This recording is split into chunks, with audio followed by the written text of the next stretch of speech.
Hello, and welcome to today's coffee conversation. I am so excited to be back with another one of these. Let us know in the chat where you're watching from, what you're drinking. I have a very large coffee this morning because I'm currently in Alaska and it's 7 a.m. here.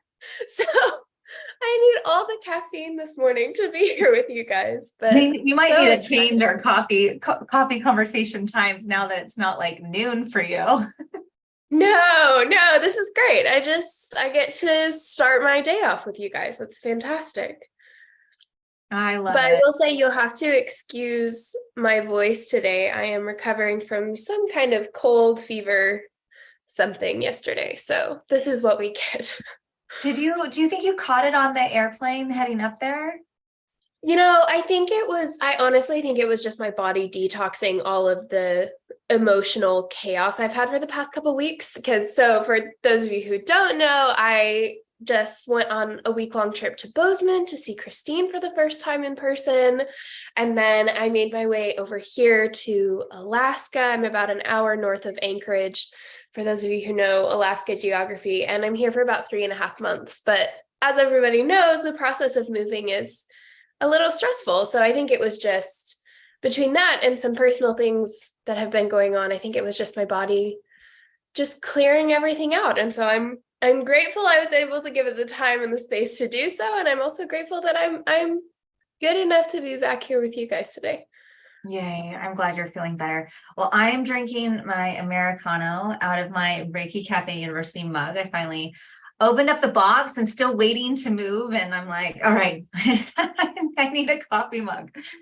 So I'm really excited to have everyone join. We've been really active in our Facebook group lately. So if you haven't been over in that space, I highly recommend it over at Reiki Cafe Community. We've been doing scholarship drawings over there for our upcoming Shamanic Reiki practitioner training.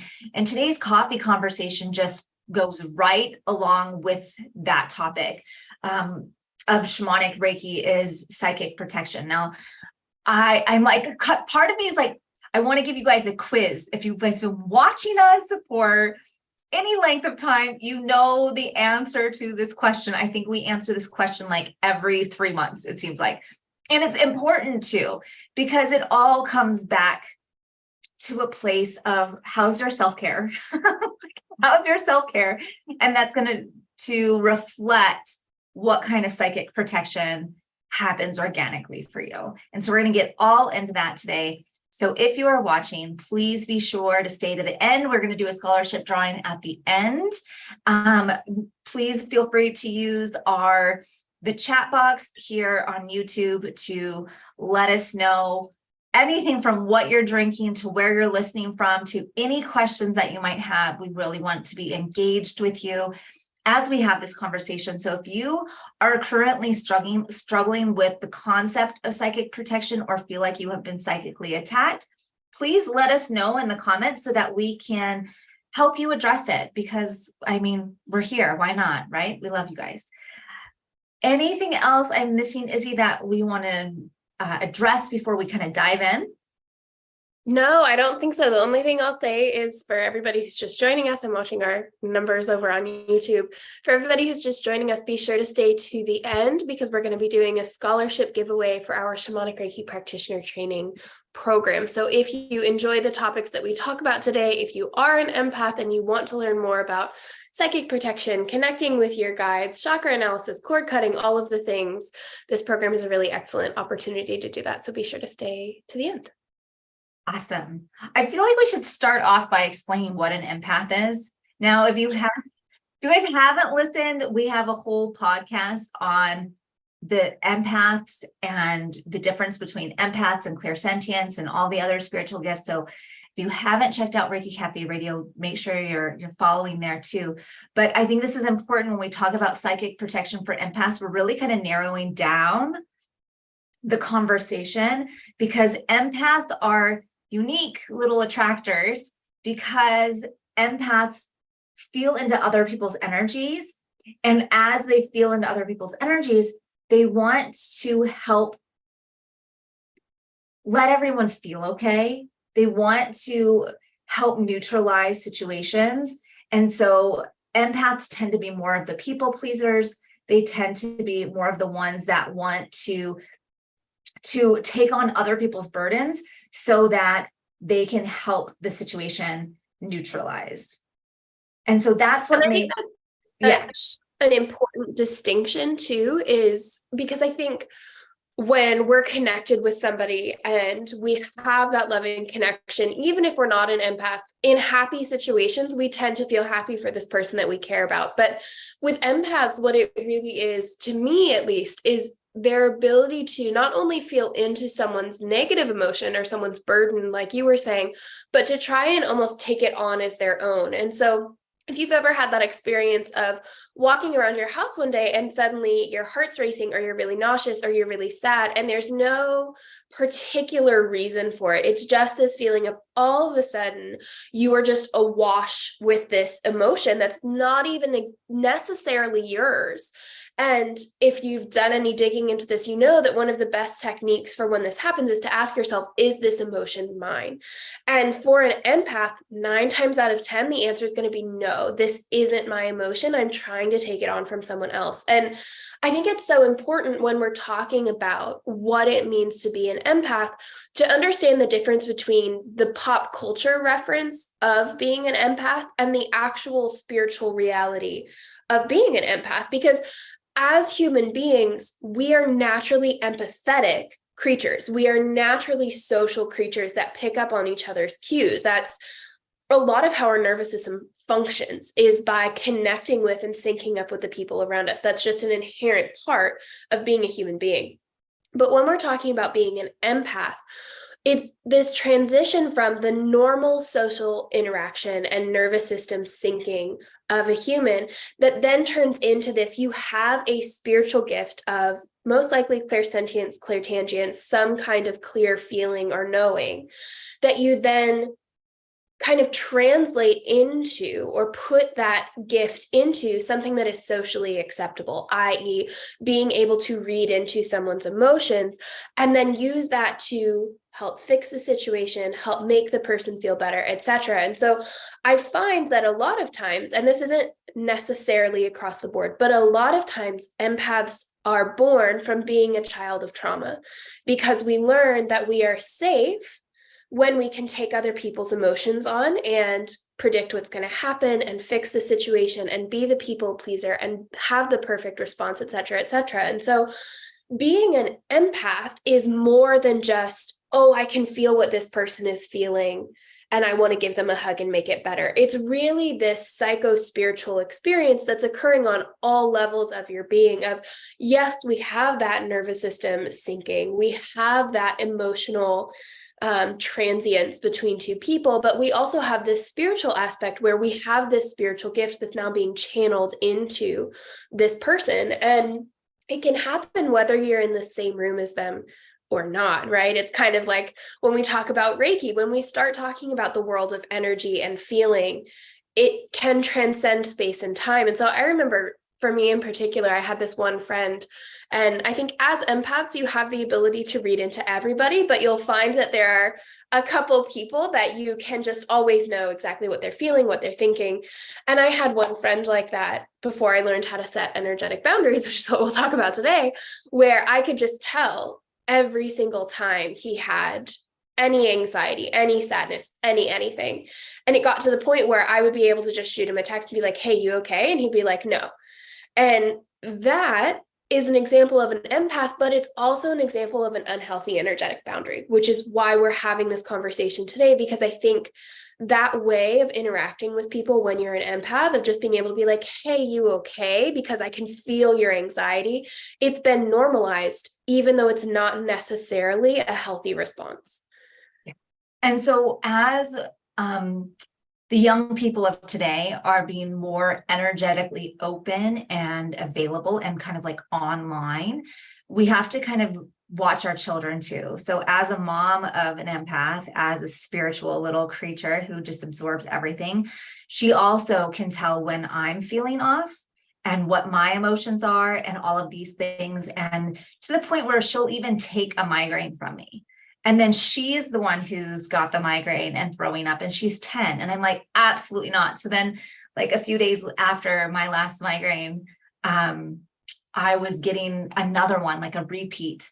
And she was like, oh, well, I can give you Reiki. I'm like, absolutely not you, because I know you'll take it. I don't want you to take it. You need to learn energetic boundaries first before you give me Reiki. And so there's this, yes, it can. Empaths oftentimes have had experiences of trauma, and empaths can also just be born innately have this ability to feel into their surroundings and the energy around them. And I think it happens more and more often as these children come in who are here to be more energetically sensitive, because they're the whole goal of this next generation, maybe not goal isn't the right word, but their innate ability is to kind of energetically uplift our whole culture and society, so that we're loving and supportive of one another rather than closed off and just hating on one another. Like, we've done a lot of desensitization because of the internet and technology and all these things. And so we have a lot of new children coming in who are trying to energetically combat that, and they're very sensitive. So just having that awareness that children may be more hypersensitive than us adults is really good to keep in mind, so that we can support them and teach them some skills to go, just because your friend is upset doesn't mean you need to be. Right? It's having and that. I think that's so important. Yeah, I think it's so important when we're talking about the goal of what being an empath is, because I think, again, when we have conversations like this, it is so important to talk about energetic boundaries and knowing how far your gift can and should extend in a healthy way. But it's also important to acknowledge that there's a reason that we're seeing so many people who do identify as empaths and who do have that spiritual experience of being an empath. Because if you look at how humans have been interacting with each other for the past couple hundred years, maybe a couple 100,000 years, like the way that we've been interacting with each other is, we tend to be very selfish creatures, for lack of a better term. But like, if you look at, for example, my favorite example when we're talking about empathy is politics. If you look at how, especially in the US, because that's my frame of reference, I can't claim to know how the climate is in other countries because that's not my experience, but especially in US politics, there is this climate of being very self-serving and very self-centering. And if you don't agree, it's not just that we have different perspectives, it's that you're wrong. And so there's this immediate wall that gets put up between people, societies, cultures, all of the things, when what empaths are here to do is show that those walls aren't real. They are man-made. They're not necessary. And so can we transcend those? Can we move through those and see that we are all one, that we are all connected, et cetera, et cetera. And so empaths really do have a very powerful mission here on Earth, which is to reconnect humanity in a sense. But the problem is that because of the climate that we have right now of putting up walls between people, a lot of times it seems like the only way we can achieve that is to take other people's suffering on as our own and be like, look, I get it because I can feel it and I can fix it. Because you don't know a lot of times how to reach out to someone and help without taking it on as your own. And so in those instances, it's like, well, it's just easier for me to take it on and fix it for you to show that I care, to show that you're not alone, to show that whatever it is, that you're loved, that you're worthy, etc. And what we're really here to do is show that, yes, absolutely, the intention is there, that clarity and that loving intention of what it means to be an empath is there. And the mission behind it is extremely powerful, but there are better ways to go about it that preserve both your and the person you're interacting with energy and boundaries and well-being, etc. And that's really what we're here to talk about today. And so when we're talking about psychic protection for empaths, we've kind of gone over what an empath is. But one of the questions is, what is psychic protection and what do we need it for? And so when we're talking about psychic protection, a lot of times what comes up with this topic is this idea of a psychic attack. And I think that that's something that's really important to cover right off the bat, because it can cause a lot of fear. I think anytime we have a strong spiritual experience, even being an empath itself, can cause a lot of fear, because there are these experiences, these feelings, these emotions that we can't necessarily explain, or that maybe go beyond society's list of acceptable things to be feeling or experiencing, especially right now when we're so scientifically inclined. And so when we're talking about psychic attack, there are a couple different ways that you can take it. And Christine, I'd love to obviously know your thoughts on this too. But I think when we're talking about psychic attack, what we're really talking about is an energetic experience where your energy is either consciously or unconsciously being sucked away by another being, whether it's a human being, an energetic being, a thought, a limiting belief, whatever it might be. In some case, there is some part of your energy that is being sucked away, that's being used for something other than your benefit. Yeah.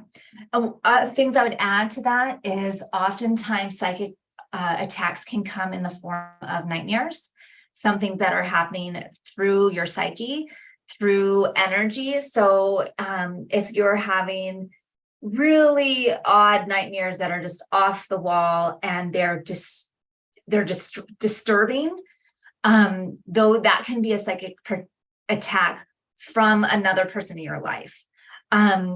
Oftentimes people don't even know when they're sending a psychic attack, like from an individual to another individual. Sometimes they don't realize it. It's totally subconscious. It's totally on the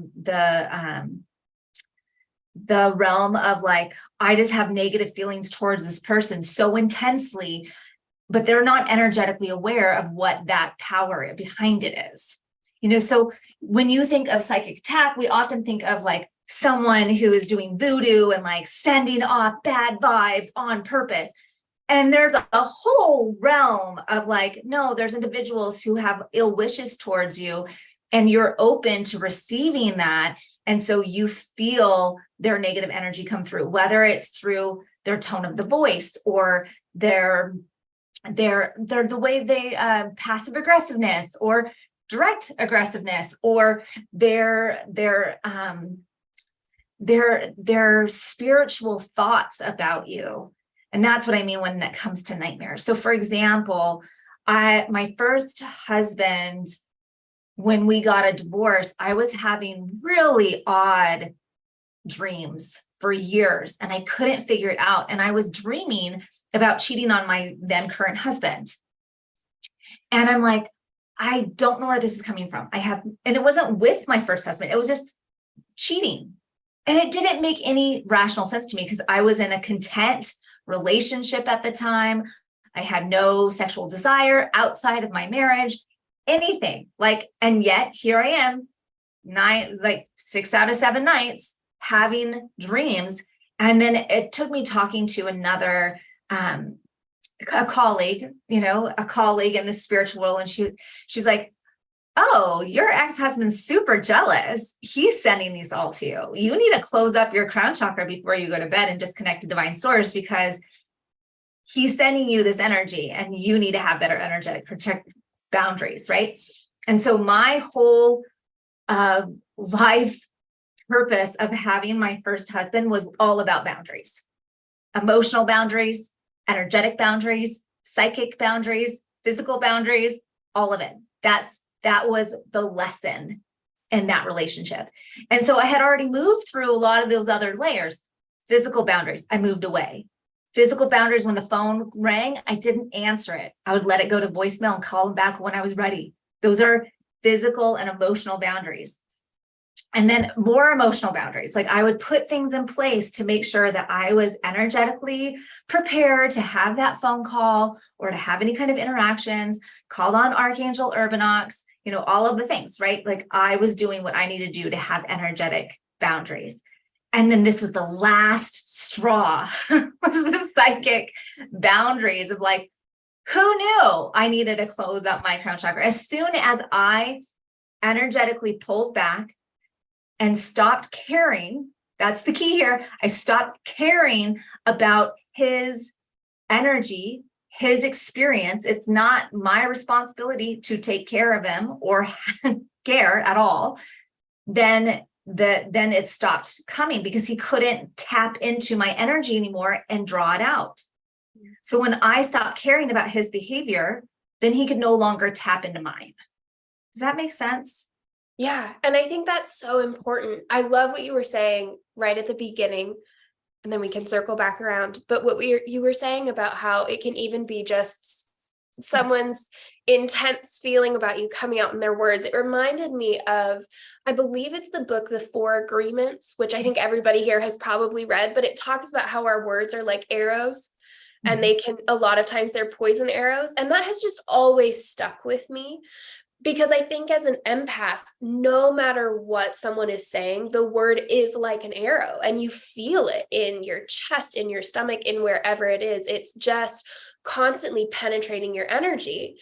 And when we're talking about psychic attack, what we're talking about is when that energetic infiltration, if you will, becomes, if not purposeful, at least malignant in some way. And so it's not necessarily somebody sitting in a room doing voodoo or black magic, although it can be, depending on who you have in your circle, because there are all sides of spirituality practiced in this world. And so it can be that, but it's not only that. It can be something that is quote unquote just in your psyche or in your psychology, like someone being abusive or passive aggressive, like someone using angry or hateful words, et cetera, et cetera. And so it can be so many things, which is why we're saying that it boils down to this point where some part of your energy is being broken or pierced or sucked away for any purpose that's not of benefit to everyone involved. And this actually goes back to what we were talking about in our cord cutting and energetics of cords webinar, which we haven't put on the podcast yet, but if you're watching this live, it will go out next Monday. And so be sure to check that out, because that's something that we go into in that in quite a lot of detail. And so we can kind of transition the conversation here since we do cover it there. But just know that psychic attack it doesn't have to elicit as much fear as it currently does in the spiritual world, mostly because no matter where the psychic attack is coming from, the way that you're going to handle it and the efficacy with which you handle it is all going to come down to your own personal, emotional, energetic, spiritual boundaries, which is what we're here to talk about today, because it's so important. Because I think people hear things like psychic attack or being an empath, and there's this tendency to want to go into victim mode of, oh, this is just how it is. This is just how I am. I can't help it. They're doing it to me. Like whatever the story is that we put in our minds. And so I think this is really why we're here to talk about this, because it has become, in a way, the normal road forward in the spiritual community when we're an empath or when we're experiencing a difficult energetic situation, to slip unconsciously, right? This is absolutely not set in judgment, because this is a natural human instinct. Christine and I have both been there. But it's a natural instinct to fall into victim mindset of feeling powerless, feeling hopeless, feeling like, well, it's not going to matter if I try something because it's not going to work anyway. Those kinds of feelings, when in reality, it's those feelings itself that are allowing those experiences to continue to occur. And that's where boundaries become really important.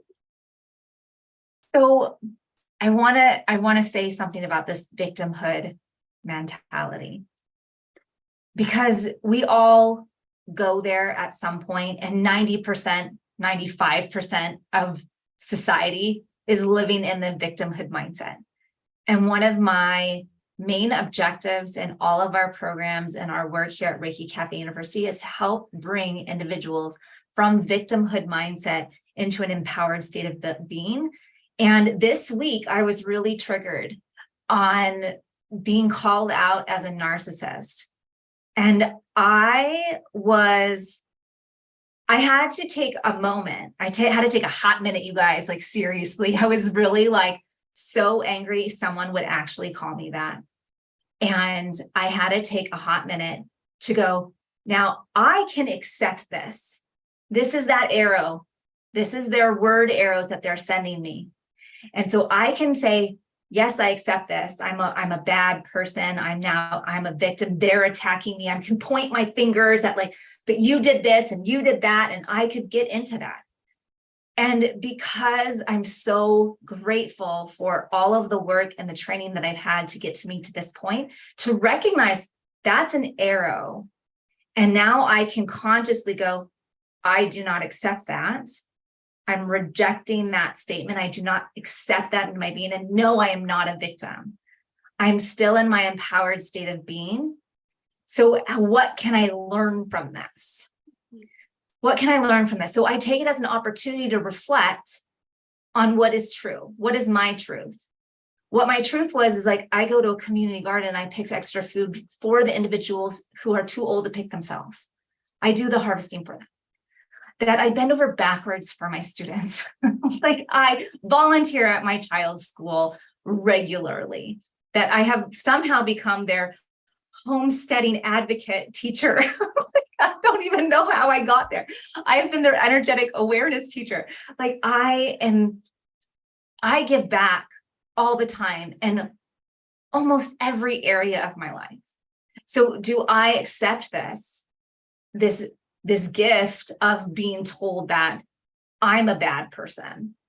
And it was, no, I'm not. I know my truth. And my truth is that the only people in my world who have ever called me narcissistic has been for those individuals that I have created very clear energetic boundaries with, because I am no longer going to give them my power.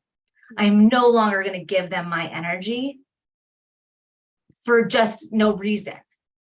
And so, yeah, there's going to be a few people in my world who are going to call me a narcissist because they cannot tap into my energy any longer, that I have those energetic boundaries. So I'm giving you this as an example of whatever is coming at you. You have a choice to say, yes, I accept this, and I'm going to let it infiltrate my energetic system. And I'm going to let it affect my emotions and my well-being and how I move fit forward. You have that choice. But the only way we can get to that position of knowing that we have a choice is to do the self-care work, to do the radical self-love work, to go, I see that this is coming at me and I have a choice to say yes or no. When we're in victimhood mode, when we are always pointing fingers at other people, that's a sign for you to start reflecting, going, what part of this is my responsibility? What part of this is truth? And how can I learn from it so I can project my energy differently? And sometimes it was like my situation where it was like, you know what? No, I reject that. That's not my truth. That's not who I am. And I'm going to do everything I can do to change my circumstances so I don't have repeats of this. I don't need to be attacked every day, energetically or otherwise. Yeah. And I think there are so many things in what you just said that are so important to touch on in this conversation. And one of the first that I think is so important when we're talking about the ability to have boundaries, especially as an empath, is something you said right at the end about knowing what is your responsibility. Because as empaths, a lot of times we think that because we have this ability and because we have this gift, that it is our responsibility to feel other people's emotions, to take them on as our own, to try and fix them because we can. And that is a very difficult thing to unlearn as an empath, is realizing that other people's emotions are not your responsibility.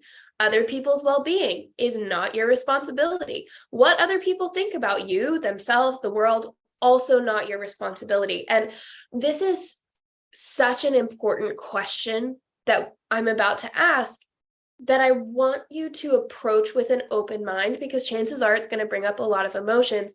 But one of the best questions you can ask yourself as an empath when you are trying to develop psychic protection, and remember, when we're talking about psychic protection, we are understanding that our thoughts influence our energy. And so if we can create those boundaries in our psychology, in our psyche, it's also going to create those boundaries in our energy. It all comes back to our beliefs about ourselves, others, and the world around us. But when you're an empath, it's really asking yourself, do you get your self-worth from being able to help heal or fix other people? And 9 times out of 10, the answer is going to be, yeah, you know what? I do. I pride myself on my ability to feel someone else's emotions. I pride myself on my ability to send my friend a text and say, hey, are you doing okay? And know that no, they're not.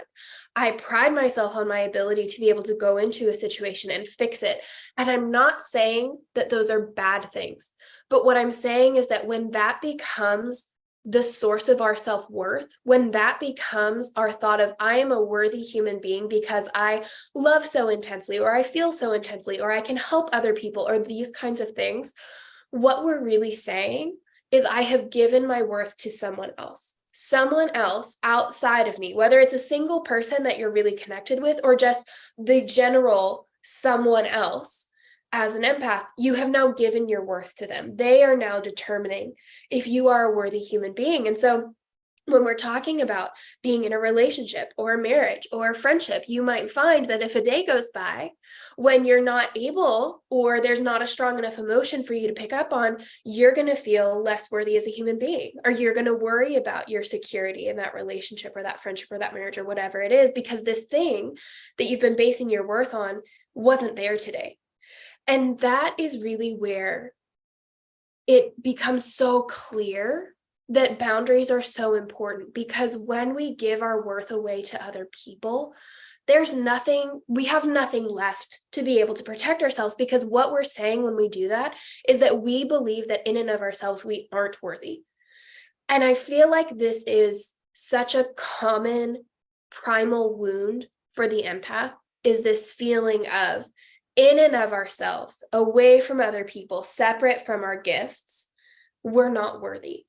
And that is, I have the utmost compassion for that, because that was my wound for so long. And it's incredibly difficult to walk around with that and then to decide that you're worth setting boundaries, because that's really where people get stuck. When we're talking about setting boundaries, when we're talking about recognizing that arrow that's coming in and saying, no, I don't agree to that. What we're talking about is deciding that you are worthy to not accept what this other person is saying. And that's where people get stuck. It's not in the actual act of saying no or actually setting the boundary. Actually setting the boundary is easy. That's the easy part. The hard part is deciding that you are worthy to set the boundary. And that's, I think, something that's so important to talk about when we're talking about psychic protection, is understanding that the rituals and whatever you do with those rituals, the saging and the cord cutting and the crystals and the essential oils and the saying no, and no is a complete sentence, and all of these things that we do to have a ritual to protect ourselves aren't going to do anything, and also are so much easier than when we actually decide that I am worthy to have these boundaries. I am worthy to not pick up on everybody else's emotions. I am worthy to decide that I only have control over me and that I am my only responsibility. All of these things, that's actually where the protection happens.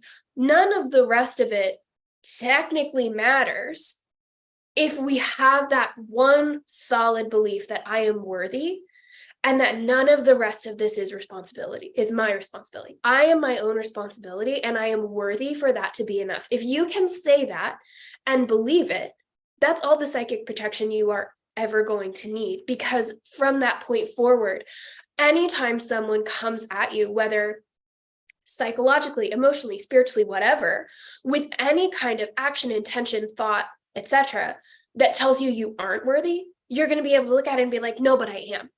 And it's not gonna, that arrow's just gonna fall to the floor and not get to you anymore. And so we could talk all day about healing holes in your aura and cutting cords and all these things that we have talked about in the past. But the truth of it is that none of that is going to matter unless you can honestly say that you are worth just being your own responsibility. Goosebumps. And you know why? Because it's so true. It is absolutely, that capital T truth in my mind of when we have that radical self-love for ourselves and we know that we're worth it, we know that we deserve better, that we deserve to have time for ourselves, that we deserve to have a good life. We deserve to be treated with respect when we know that we deserve to be honored and respected. That is energetic protection. That is the psychic protection. And so when you are depleted, when you have been run down by the people around you, and this happens often where it's not just one person who is attacking you, everyone is having a feast off of your energy. And so you have family members and friends, and they're all in the same energetic frequency of take, because they all believe that they're the victim. And if you have something to give, they're going to take it. And so we can come to this place of starting to recognize the energy of those around us and going, does this relationship honor me, support me? Is two ways and not just one way?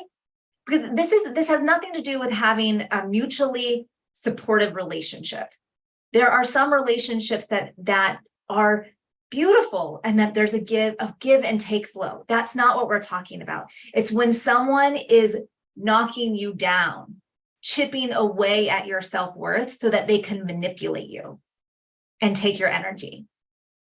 And when you are feeling worthless, it's very common that you have multiple people in your life all there for the feast until you say, I deserve better than this. I'm no longer going to engage with these energies.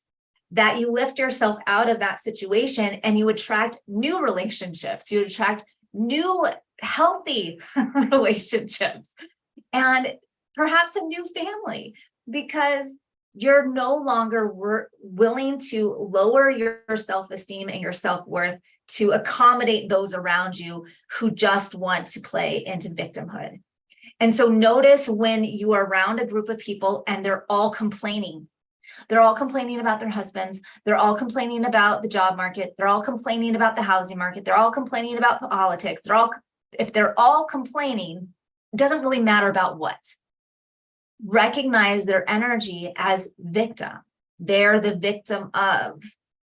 And I know that is really hard to talk about right now because everyone's feeling the struggle, right? I get that. And when we can move into an energy of, I'm worthy of more, and how can I take radical self-responsibility to make the situation better for myself? For example, like one of my places where I get filled with energy is when I'm gardening, when I'm making my own food, my own produce. I'm not going to the store. I'm taking myself out of the system when I grow my own vegetables, when I harvest my own fruit, when I go wild harvesting. When I'm in that mindset, I feel absolutely empowered. And so I know for me that getting out to the garden or doing something that is self-reliant helps me feel strong and safe. And so I want to do that more. And that knowing that it's a worthy thing to do, like that's not because it fills me up. So this is like this energetic reflection of what is taking from me and what is filling me up. And so we're going to use that empathy. We're going to use that clairsentience to go, okay, let's scan my energy, what's working for me and what's not. Yeah. And I think it's that idea of what makes you feel safe, what makes you feel self-sustaining is so important. This idea of, we talk all the time about like self-sustaining gardens or et cetera, but how often do we talk about being a self-sustaining human? And what I mean by that is not needing other people, because that's not realistic. We are, again, social creatures. We need other people. We need each other. We need community. What we don't need is people who are willing to take advantage of that fact. What we don't need is people who can see our ability to help heal and feel and who use that for their own personal gain. And it's really fascinating how many different ways that can show up, because sometimes it's obvious and sometimes it's not. Sometimes we can only see it in hindsight. But like Christine was saying, the gift of having these conversations is we get to recognize that those moments are gifts in and of themselves, because they are showing us places where we can choose to be worthy, where we can learn something about ourselves, where we can decide, is this something I'm willing to accept or not? And so I actually had a situation like this pop up a couple weeks ago. I was texting with my boyfriend and he sent me a text that ended in a period. And I got so mad. It was just immediate, instant, like rage. And I had to take a step back and sit for a second and think about, why is this eliciting such a strong reaction from me? Because we were having a serious conversation. A period was not a bad thing. And what I realized is that in a past abusive relationship where the person I was dating knew I was an empath, knew I had that ability to feel into his emotions, he figured out that one of his tells was if he used a period at the end of his sentence, I would know something was wrong. And so he started using that as a way to get me to pay attention to him. If he would put a period at the end of a sentence, so that instead of saying how he was feeling, I would immediately be like, oh my gosh, what's wrong? Are you okay? Now, you can look at that and say, oh, how dare that person be whatever it was he was being, manipulative, abusive, however you want to put it. You could absolutely look at it that way.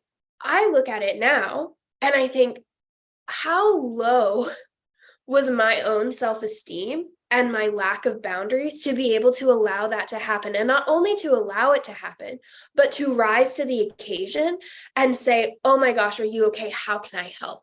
That moment, that's the difference between being a victim and humbly accepting responsibility for the role that you play in these interactions. And it's so important, because it's like, now in that situation where my boyfriend texted me with a period, I could come back and be like, hey, that was really triggering. It wasn't you. Here's the situation. Here's how I'm dealing with it. And I'm choosing to recognize that that's not where I am anymore.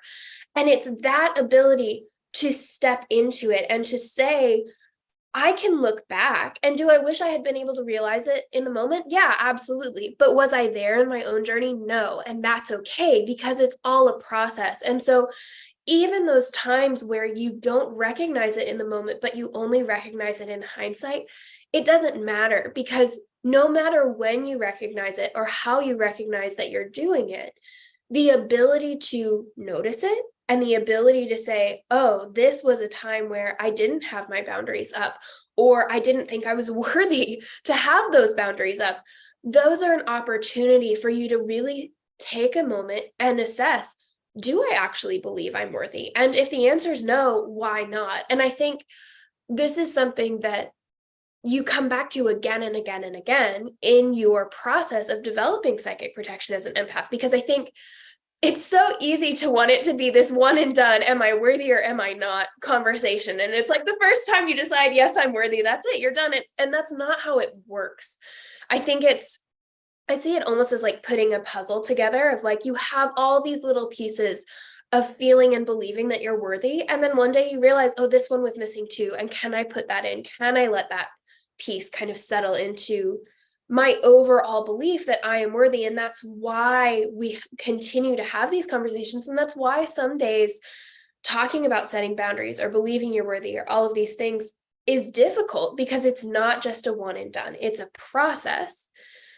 But it all comes back to this belief that, are you worthy to even engage with the process in the first place? Are you worthy to step into this ability to step out of victim mode and accept responsibility? Are you worthy to set boundaries and say, no more, I'm not open to this? Are you worthy to realize that you aren't responsible for anybody else? All of these things are so important. And again, it comes back to that idea of worthiness and of that limiting belief and of where you're placing your worth and your value, which is why we create programs like the Shamanic Reiki practitioner training, because this is a process, because it's not just you're not hearing me talk right now being like, oh my gosh, that was the missing piece. I just had to decide I was worthy. If only I had known this before. Like, that would be so great.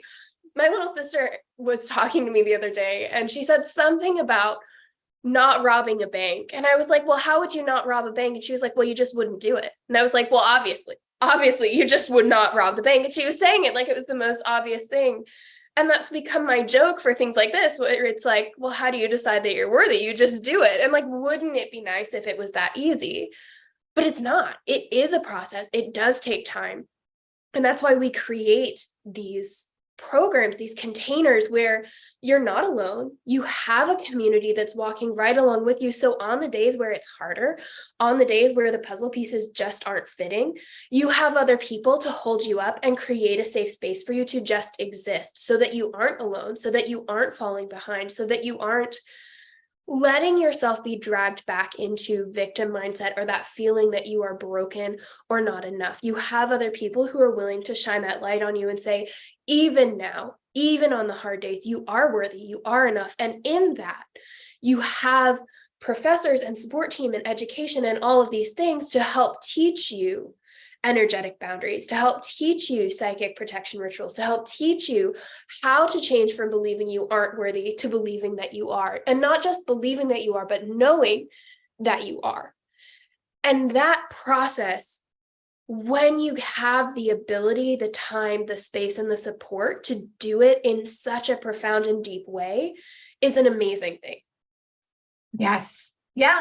And I love that, because it's so true. It is a process. As much as we'd like to wave the magic wand and have it be like, I inherently know my worth as a divine child of God, or whatever it is, like it's a process, and we have to work through all of our layers of trauma and limiting beliefs and all of the after effect from our childhood and society and all of the conditioning that we've had and all of the things, because society, culturally speaking, wants us to be victims because we're easier to manipulate that way. I hate to say that, but it's true. And I would like to invite you to go, what would it be like to be triggered like Izzy and I were recently, and go, hold up, let's reflect on that. What part of this do I need to take responsibility for, and what is not in alignment with me that I can just let it go and say, I'm no longer in that space where I need to accept this as my truth. So with that, I would love to, before we do the certificate for the Shamanic Reiki practitioner training, or not certificate, the drawing, gosh, my brain today. If you would like to be entered in the drawing, please start commenting in the chat box. And while we start writing those names down, I'm going to share a testimonial that I got in from this morning from our recent graduate, Kaylin, who describes just this. I'm like, oh, look, that just aligned just perfectly. I'm going to grab some paper to do the drawing.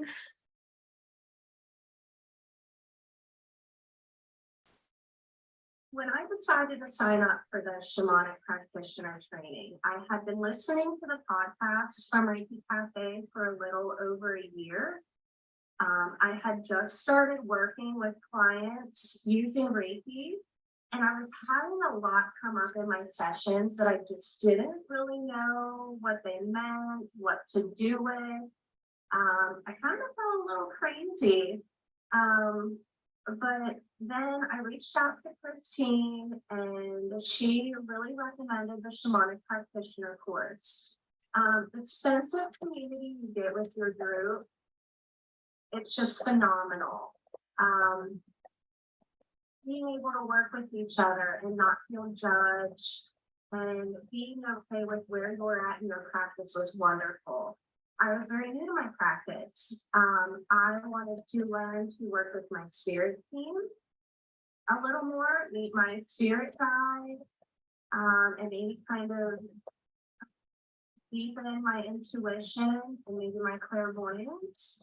I didn't really know what I wanted. I just knew I was so drawn to this course, and I had to take it. And after finishing, it's more than just about my business. You know, my whole outlook on life is completely different, and my relationships are different, and it just really, it's exactly what I needed. I don't know how to explain it. but learning all of the techniques that we had learned has really been more than what I even expected. I don't know what I expected, but I gained so much from this course. Going on the journeys, meeting my spirit guides, working with spirit, it's been so much more than I could have imagined. And what better than a group of like-minded women to be able to share that with, and being able to watch their transformations too. It was really special. And Izzy and Christine and Chantel, they just do such a good job at being supportive and meeting you where you're at and teaching you in a way that you'll understand. I absolutely love the course. I was so sad it ended, and I just would like to tell anybody, if you're on the fence about it, just do it. If you don't think that you can pay for it, you can. I didn't think I could, and I don't regret a single minute or a single penny.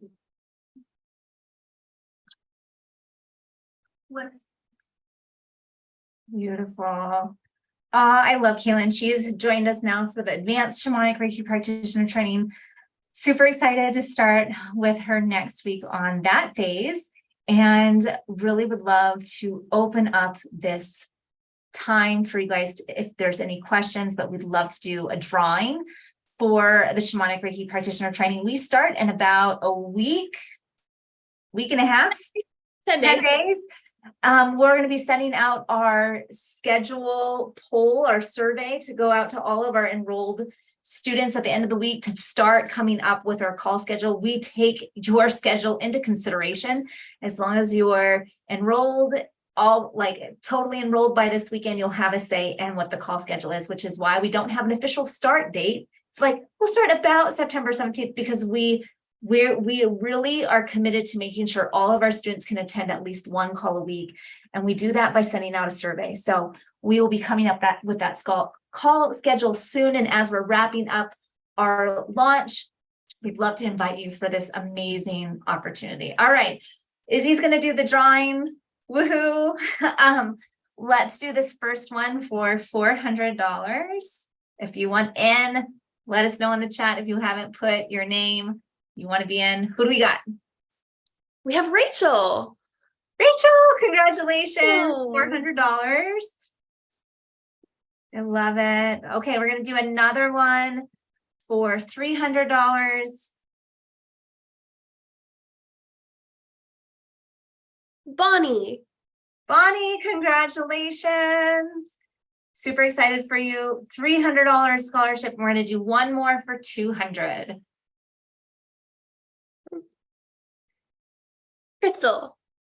Crystal, that's fantastic. Yay for Crystal. Yay.